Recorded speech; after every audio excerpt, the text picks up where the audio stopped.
Still on my first 5 hours of the day.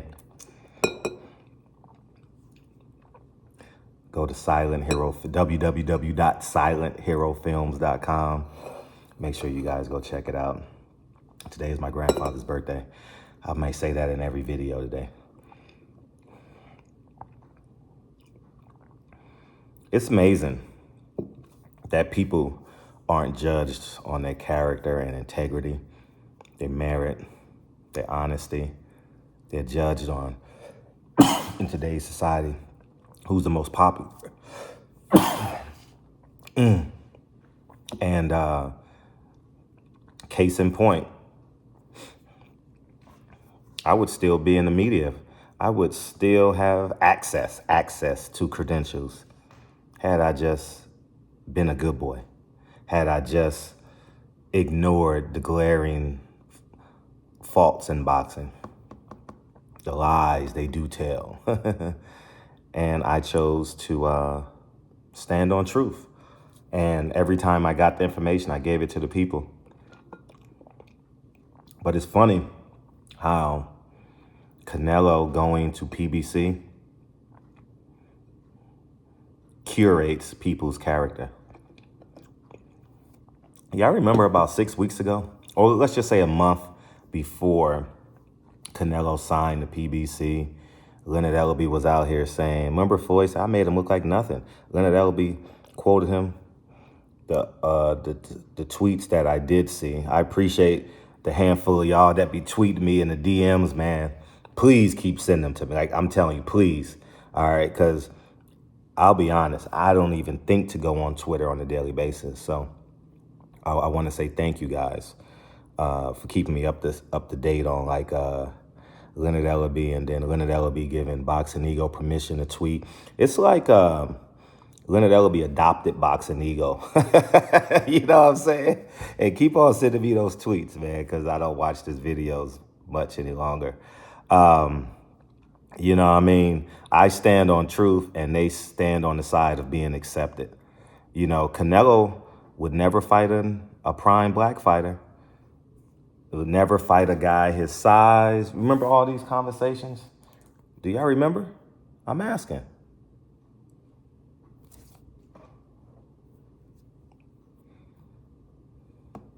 No one remembers? Yeah, I do. Remember, Canelo was a drug cheat, a duck, wasn't the face of boxing, but he signs with Al Heyman.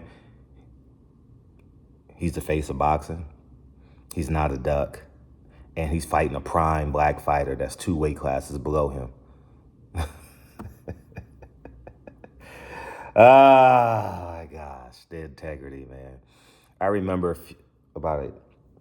During COVID, I remember Champside was ethering Canelo. Oh, when I say ethering, drug cheats can't be on my pound for pound list. I'm not sure if he's still doing it, but let me know in the comment section if he is. Well, now everybody, whether it was Dante's Boxing Nation, whether it was, who's the other guy? Boxing Ego, Champside, Money Brown, everything boxing. Because Fred was a coon for sticking to his guns and saying Al Heyman is no good. But Al Heyman is siding with the drug cheat. If Canelo can't be on your pound for pound list, what do you think of Al Heyman? Because of integrity, right? I can still call Canelo a drug cheat. He cheated.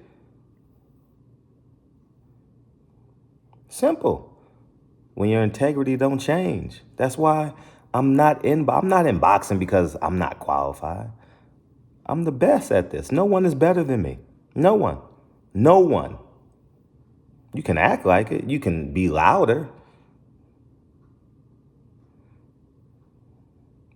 I'm a journalist. I wrote. I researched. Ain't no research being done. I set the trends. Just like I set the trend of people how you say it? Standing up for Al Heyman. It's cool to stand up for Al Heyman. Ostracize Fred. I know. He got more black fighters sitting on the bench than Bob Arum, and Eddie Hearn combined. Anthony Joshua done fought twice this year. And that's his biggest ticket item. Right? Shakur Stevenson will fight twice this year, it looks like. But the list goes on and on. There's no need to rehash that. But I just want to talk more about integrity, man. That called Canelo a nobody, basically, right? But now he's quiet. What happens when your daddy signs a nobody? Are you going to speak up? Or are you going to be quiet? For the next 6 weeks, for the next year, Canelo is at the disposal of all these black media pundits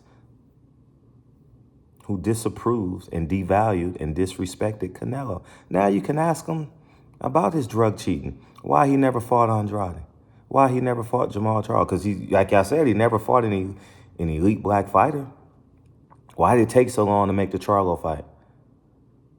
If Al Heyman was such a great boss, why didn't you sign with him before the zone?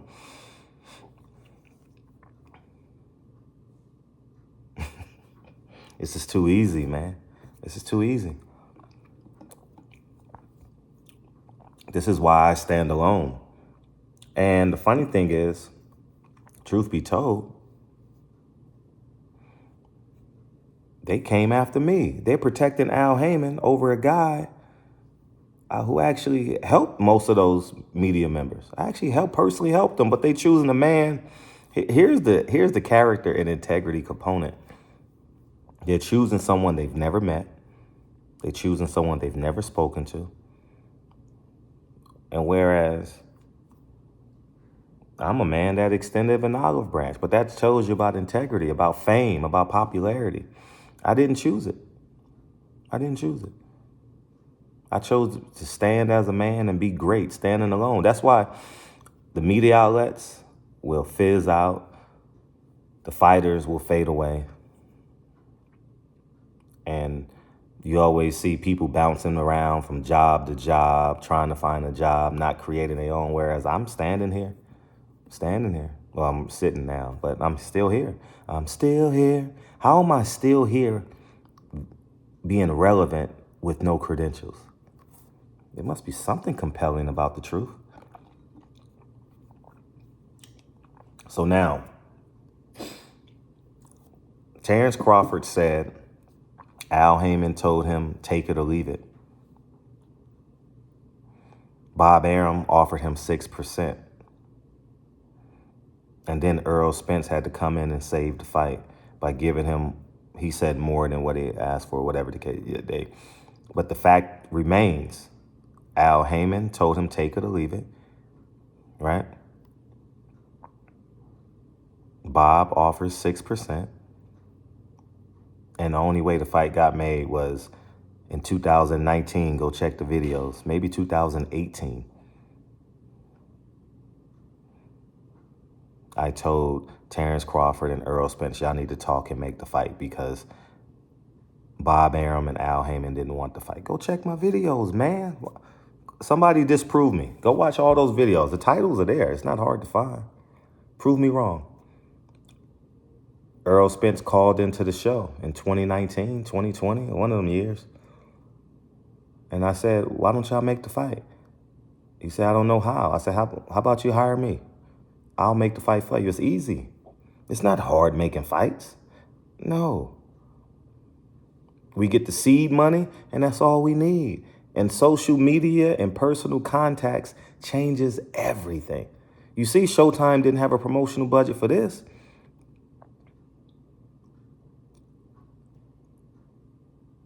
I can do an episode of All Access for less than 10 grand. Same cameras, same mics. An episode. Same, less than 10 grand. Easy. Same, go look at my film. Go look at my movie. Same cameras. They're using the Red. I can rent a Red for a month. Or hire a cameraman that owns a Red. Well, however, that's the most efficient way to save money.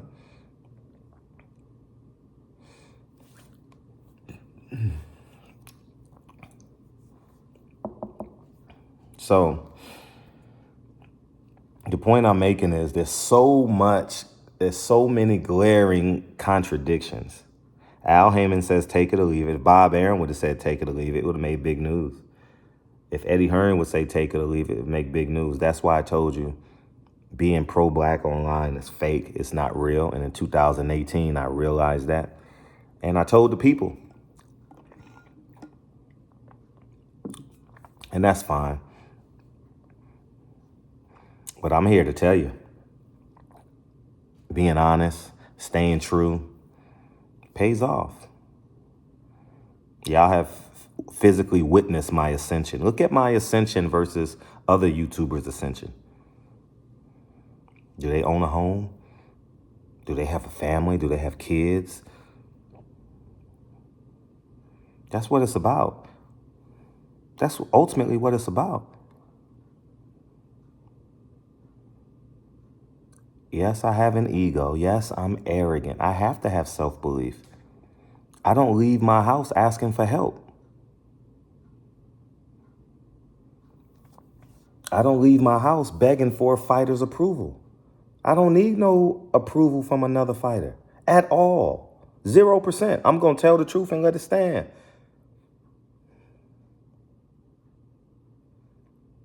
At the end of the day, shout out to Adrian Broner. I want Adrian Broner to get healthy. I want Adrian Broner to start self-believing, and I need him to believe in something bigger than him. Let's start with his kids. All right? I wish him well on the last half of his career, last chapters of his career, and the rest of his life. Bud saying they took 6% tells you I wasn't wrong in 2015 when I was challenging Bud. 2016 when I was challenging him. Y'all said I was a hater, but I told him Bob was what's the exact word? It was a signed contract, so you can't say robbing him. He wasn't robbing him. But the business was Bob was the greatest benefactor from their business agreement. And I received a lot of hate. I never called him a slave. Never. It got convoluted with other people's messages. I never called him top-ranked Toby.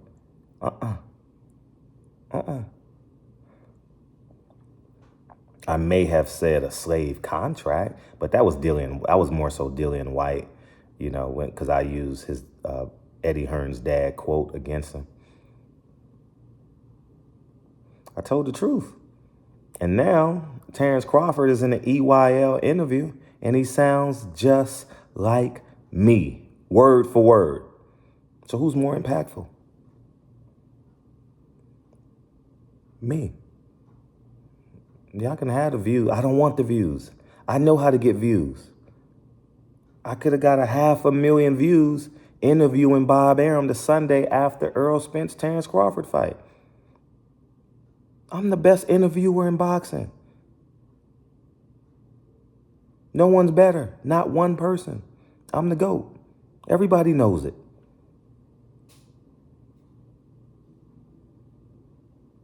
There's nobody in boxing I can't get a hold of, period. Whether they talk to me off record or on record. How do you think I know so much?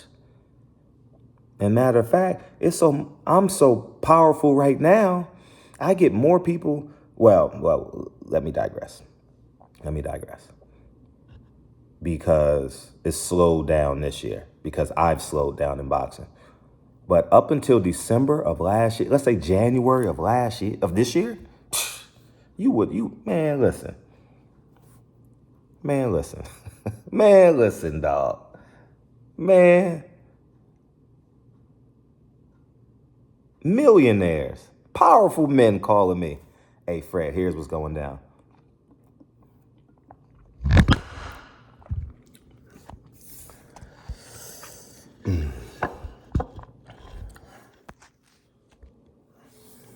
All facts, no cap. I'm on my way to the gym. Yeah, I just worked out in my gym, but I'm on my way to the gym. Dre wanted to take the kids to school today. since I take them most days, and you know that mother gene kicks in. You know, so you gotta let them do it. You know, so I'm about to go to the gym. I'm gonna just wait for this parent traffic to die off at 8 o'clock, and then I'm gonna go to the gym. The parent and the teacher traffic, you know, they got to be to work at 8:30. So if I leave at 8:10, it won't be any traffic on the street. But yeah, man, it's about integrity. Where's Leonard Ellerbe talking about Canelo now? Where's Floyd talking about Canelo now? Y'all let me know. I believe Champside is going to cover that Canelo-Charlo fight. Is he still calling Canelo a drug cheat? I don't know. Y'all tell me.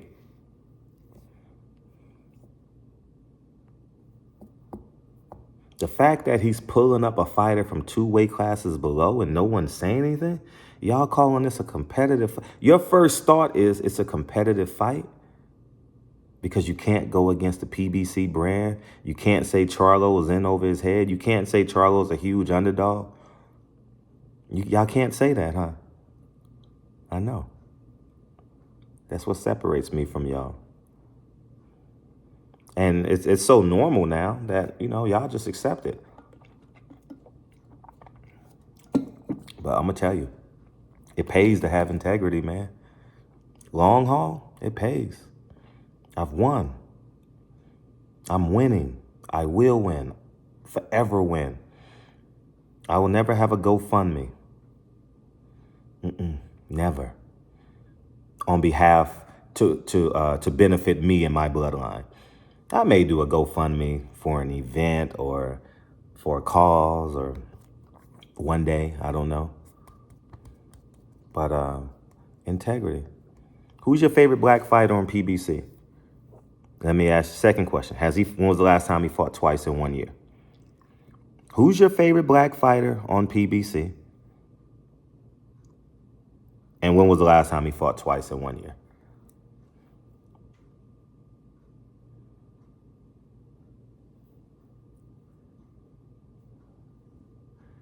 Frank Martin, that's not your favorite fighter. And that was December, dummy. Erickson Lubin. No, you're not, because no one does videos on Erickson Lubin.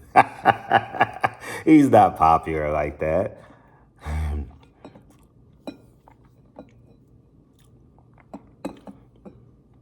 That's all I could think of. Only 2. And I'm rooting for Erickson Lubin to upset that guy. No, what's his name? Ramos. And then the day after the fight, we gonna go live, and I'm gonna say I told you so on the Sunday live. I'm going live Sunday after the fight, and I'm proudly gonna say I told you so. That's it. So y'all go ahead and have a beautiful day. I'm gonna do an anthropology on the lack of integrity in black media, because this proves me to be right the whole time. Terrence Crawford proves me right. Black media proves me right. Leonard Ellerbe is quiet. Where's the Canelo slander? He pulls a black fighter up from 2 weight classes below him and y'all quiet? And he's a drug cheat and y'all quiet?